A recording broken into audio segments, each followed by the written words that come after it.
Shelter home में रहने वाली महिलाओं और लड़कियों के साथ जो प्रशासन के देख रेख में देह व्यापार का काम कराया गया, महामहिम पास जाकर के अपना हम लोग मांग रखेंगे कि बिहार सरकार के मुखिया फिसड्डी हो गए। बिहार सरकार के मुखिया का एक बाल खत्म हो गया। बिहार सरकार के मुखिया बिहार की आम आवाम को के दुख दर्द को सुनना नहीं चाहते हैं, समझना नहीं चाहते हैं। नमस्कार, मैं हूं सिंह आदर्श और मेरे साथ आप देख रहे हैं बिहारी करेजा। खास मुलाकात के सिलसिले में आज गोविंदगंज के पूर्व विधायक और लोजपा रामविलास के प्रदेश अध्यक्ष श्री राजू तिवारी जी से बातचीत होगी। सर, सबसे पहले तो स्वागत है आपका। जी, बहुत बहुत धन्यवाद।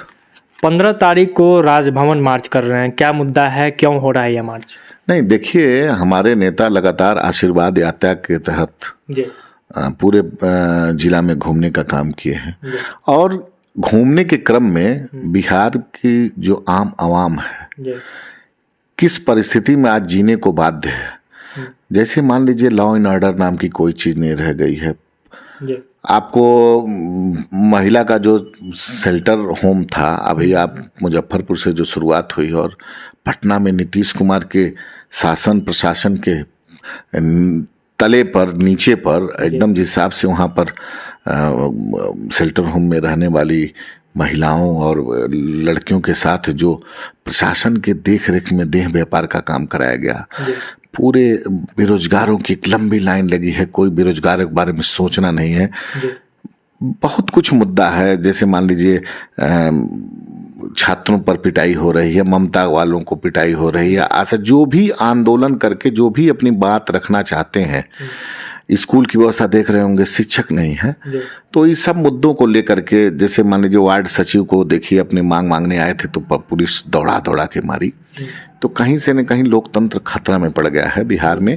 और हमारे नेता आदरणीय चिराग पासवान जी 15 तारीख को हम लोग जेपी गोलंबर से अपना राजभवन मार्च करेंगे और राजपाल महामहिम जी से मिल करके हम अपना मेमोरेंडम देंगे कि बिहार सरकार के मुखिया आदरणीय नीतीश कुमार जी का कोई कंट्रोल नहीं रह गया। शराबबंदी में आप देख रहे होंगे जिला जिला प्रखंड प्रखंड में लोग मर रहे हैं और इनको 2-4 लोग बोल दिए। देखिए, शराबबंदी के पक्षधर हम लोग भी हैं, लेकिन इस तरह से शराबबंदी नहीं होनी चाहिए। आज शराबबंदी की बात करेंगे तो लोग हंसेंगे, लोग बाहर जाकर हंसते हैं, अरे क्या बात कर रहे हैं, कहाँ चाहिए पान की दुकान, होम डिलीवरी, कहाँ, हर जगह लगभग शराब का एक जाल कहिए प्रशासन के संरक्षण में पूरे बिहार में फल फूल रहा है।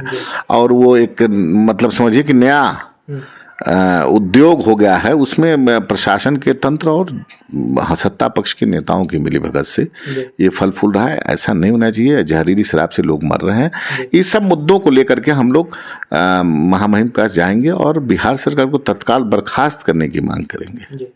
ये मार्च कहाँ से कहाँ होगा और पूरे बिहार से लोगों को बुलाया जा रहा है, कैसे क्या है?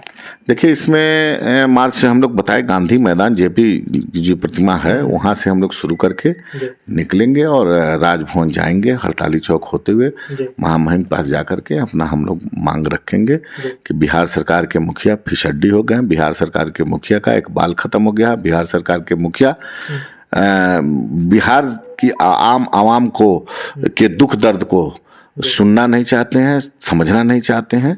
तो इस ऐसे नेता को, ऐसे मुख्यमंत्री को रहने का अधिकार नहीं है। तो पूरे बिहार भर से कार्यकर्ताओं का जुटान होगा? पूरे बिहार से सारे हमारे कार्यकर्ता आ रहे हैं और लगभग हम पूरे बिहार में घूमने के बाद आवाम में, विशेषकर आप देखिए शिक्षा की व्यवस्था, स्वास्थ्य की व्यवस्था, आज बेरोजगारों की इतनी लंबी फौज है। रोजगार के बारे में मुख्यमंत्री याद है जब हमको हुए थे, जिसमें मुख्यमंत्री बोले थे कि हम पलायन बंद कर देंगे। आज पलायन बंद हुआ सर। आप लोग देखिए, पलायन से लेकर के बिहार जिस हिसाब से 2005 के बाद मुख्यमंत्री के बाद आने पर लोगों की आशा जगी थी, 5 साल तक तो हम कहेंगे ठीक था, लेकिन उसके बाद मुख्यमंत्री एक अधिकारियों के या कुछ विशेष नेताओं के चंगुल में घिर गए हैं। कम से कम बिहार जो शेल्टर होम की महिला एक बार वो अपने पास बुलाएं, एक बार जाएं, जो पीड़ित महिला है उससे एक बार तो अपने तो कम से कम उसका दुख दर्द समझें। जब तक कानून का भय नहीं रहेगा तब तक कोई अपराध या किसी प्रकार के पदाधिकारी कानून का राज स्थापित करने में असफल रहेंगे। और एक सवाल लोजपा रामविलास पे उठते आ रहा है, आपके राष्ट्रीय अध्यक्ष और आप लोगों पे भी, कि नीतीश कुमार के प्रति काफ़ी सख्त रवैया रहता है और बीजेपी के पक्ष में कहीं ना कहीं थोड़ा सॉफ्ट कॉर्नर दिखता है। क्या है इसके पीछे का राज? देखिए, एक चीज़ आपको मैं बता दूं, किसी के प्रति सॉफ्ट नहीं होगा। अगर बीजेपी के ही मुख्यमंत्री होते तो ये अगर ऐसी परिस्थिति रहती तो हम लोग सवाल बीजेपी के मुख्यमंत्री से करेंगे। लॉ एंड ऑर्डर का मामला हो किसके पास जाएंगे? सर, गृह मंत्री तो मुख्यमंत्री ही है ना। बिहार के मुखिया वो हैं, उन्हीं के अगुवाई में सब कुछ हो रहा है, तो जो कमियां हैं उसको पूछने का मेरा अधिकार है और हम लोग अपने अधिकार के तहत काम करने जा रहे हैं। अब उनका जिम्मेदारी उनकी है तो उन्हीं से पूछा जाएगा। रही बात, ठीक है कि जनता ने उनको रिजेक्ट कर दिया है, 3 नंबर की पार्टी है, 44 विधायक लेकर के आज राज कर रहे हैं लोकतंत्र में, तो ये ठीक है, लेकिन हम लोग तो उनसे पूछेंगे, सवाल तो उनको सुनना पड़ेगा और बिहार के लोगों का दुख दर्द तो दूर करना उनकी जिम्मेदारी है। बालिका गृह कांड का आपने जिक्र किया, तो क्या आपको लगता है कि इसमें सत्ता का संरक्षण, प्रशासन का संरक्षण इन लोगों को प्राप्त है, जो भी इस तरीके का जाल चल आ रहा है मुजफ्फरपुर से लेकर पटना तक? देखिए, आप पढ़े लिखे लोग हैं, आप चौथे स्तंभ हैं। 24 घंटा में यहीं के प्रशासन के लोग ने उसको क्लीन चिट दिए थे। हाई कोर्ट ने इंटरफेयर किया तो एफआईआर हुआ कि नहीं हुआ? दोषी पाए गए कि नहीं पाए गए?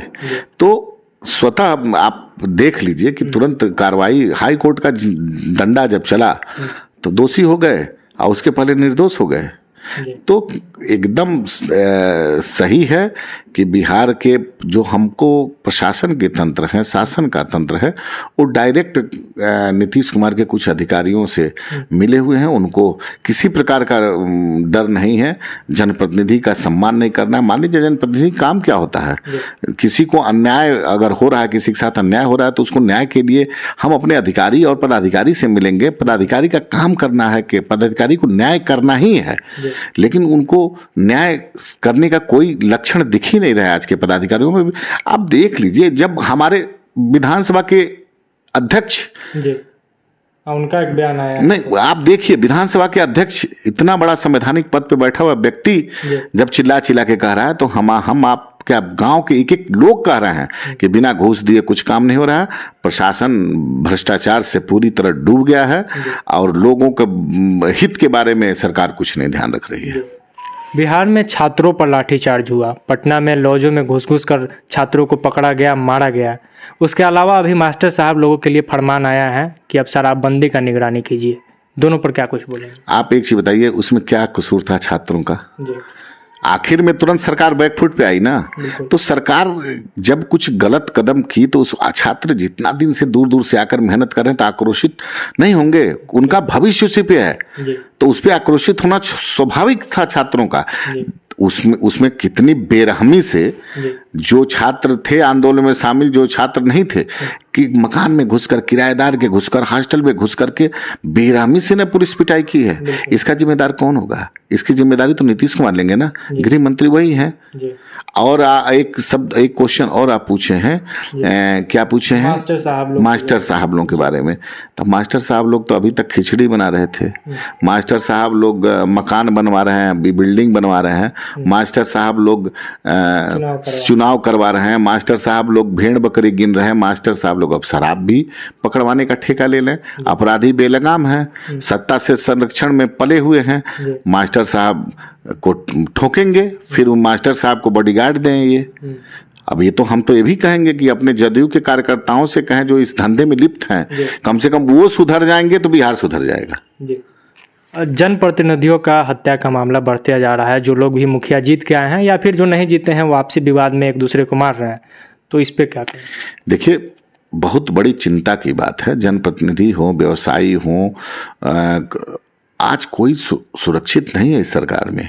एक समय था कि नीतीश कुमार जी का, मैं फिर कह रहा हूं, नीतीश कुमार जी के एक समय कानून का राज स्थापित करने की शुरुआत बहुत अच्छी किए थे, लेकिन आज पुनः पुराना बिहार आ गया है। अब आप सुरक्षित नहीं है। घर से निकले हैं, दुकानदार अगर दुकान पर जा रहा है तो वो जरूरी नहीं है कि उनकी दुकान लूट जाएगी। आप देखिए, सीएसपी हुआ, लूट हो रही है, जो दुकानों में लूट हो रही है, कहीं कोई पैसा ले जा रहा है उसको लूट हो रही है, किसी का हत्या हो रहा है, छिनैती हो रही है। ये आम बात हो गया है। कोई ऐसा थाना नहीं है जहां इस प्रकार का मुकदमा रोज न दर्ज किया जाता हो। तो बिहार सरकार की स्थिति अभी, कानून पर नियंत्रण बिहार सरकार का रह ही नहीं गया है। मैं एक लाइन में एक बात बोलूंगा, आखिरी सवाल, गोविंदगंज में इस बार आप नहीं हैं, भाजपा के हैं, तो लगता है कुछ काम हो रहा है, आपने जो काम किया उसको आगे बढ़ाया जा रहा है या वहीं पर रुका हुआ भी? देखिए, गोविंदगंज में मैंने 5 साल, हमको गोविंदगंज के हमारे सम्मानित जनता जनार्दन ने हमको दिया था मौका, मैं उनके लिए अपने बेस्ट देने का प्रयास किया हूँ, आज भी करता रहूँगा, जीवन भर करता रहूँगा। लेकिन अब हम नहीं हैं, हमारे जो विधायक चुने हुए हैं उनको मैं जरूरत पड़ी तो उनके विकास में कंधे से कंधे मिलाकर उनके साथ रहूँगा, क्योंकि उनका भी नैतिक धर्म है कि गोविंदगंज में विकास हो, और मेरा जो सहयोग एक विपक्ष के नाम पर होगा, मैं उनके साथ जो उनका अच्छा काम होगा उसमें सहयोग करूंगा। बाकी जनता जनार्दन ताज देती है, ताज लेती है, फिर ताज देती है। बहुत बहुत धन्यवाद सर, समय जी बहुत बहुत धन्यवाद। तो ये थे हमारे साथ राजू तिवारी जी, जिन्होंने बड़े बेबाकी के साथ स्पष्ट कह दिया है कि 15 तारीख को राजभवन मार्च होगा और राज्यपाल से ये मांग किया जाएगा कि बिहार में जो है वो शासन बेलगाम हो गया है, सुशासन कहीं ना कहीं ख़त्म होते जा रहा है, तो राष्ट्रपति शासन लगाया जाए। बहुत बहुत धन्यवाद। बिहारी करेजा देख रहे थे आप, अगर हमें फेसबुक पे देख रहे हैं तो पेज को फॉलो कर ले, यूट्यूब पे देख रहे हैं तो चैनल को सब्सक्राइब